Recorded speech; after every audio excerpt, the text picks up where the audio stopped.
as did Joseph. But what I want to bring up briefly is what's called the colophon, which Brian mentioned. The colophon happens here at the end. You can see there's a laser. Oh, is there? Oh, yeah, that's cool. Oh, look at this. Whoop, something. Okay. So here we have the register, and here this is how we know that Grigori printed it, because his name is right here. And here's our date of 1514. Okay, I'm going to stop this a second. In the harvest of December, the 5th of December. So there's our birthday right there. What we see right below that is the register, which just looks like a bunch of hash marks, right? That is not how many mistakes he made in the text. What he has done is, this was printed on big sheets of paper, 8 pages to a piece of paper. That's how it went through the press. But then somebody had to fold it down into our book. Well, it's entirely possible that whoever folded it couldn't actually read, so that was a problem. But they needed to know what order the pages went into. So what Gregorius did is he put a register in. He said, I have signatures that are called A, B, C, D, E, F, G, H, I, no J, because I and J look a lot alike in this kind of type, K and L. And I've signed 4 pages. So there's 8 pages. The first 4 have these little signatures on them, so that you know that that's what the order is. And obviously, the other side was folded, so it had to follow. Here you see some examples from the book. This one's a little bit fuzzy, but that's an L4, a D3. So basically that's, since page numbers were highly unreliable through the hand press period, often you would see registers.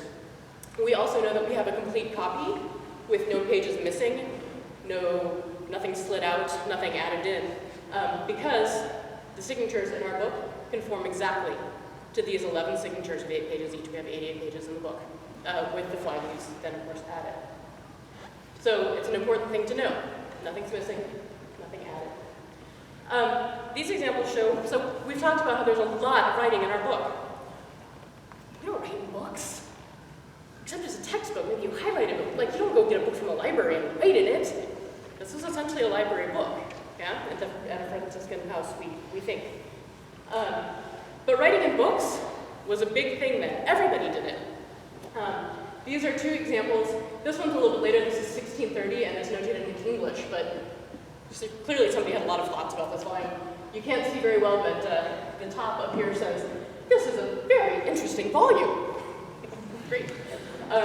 More contemporary, this is a herbarium from 1520 from Paris, here printed in Paris. And you can see that there's a great deal of marginalia, making all sorts of comments about the contents and remembering things. Additionally, so hand press period, books are set by hand, little tiny pieces of type, metal type, upside down and backwards, as was mentioned. So people made, and you may have had multiple compositors. There may not have been one person who set all the type for this book.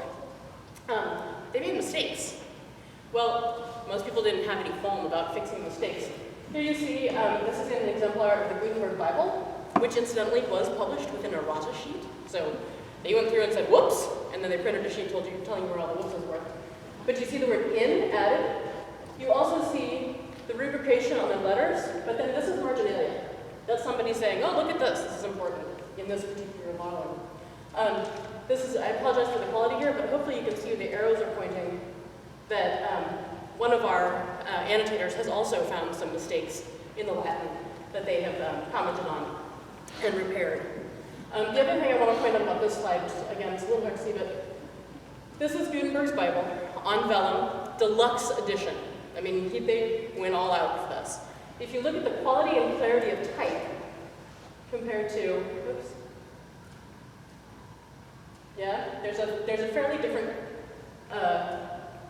quality of the type with the clarity and the way that the letters were cut. Again, working with a student edition, with something that was not meant to be a big deluxe, super fancy thing. It was getting information out there.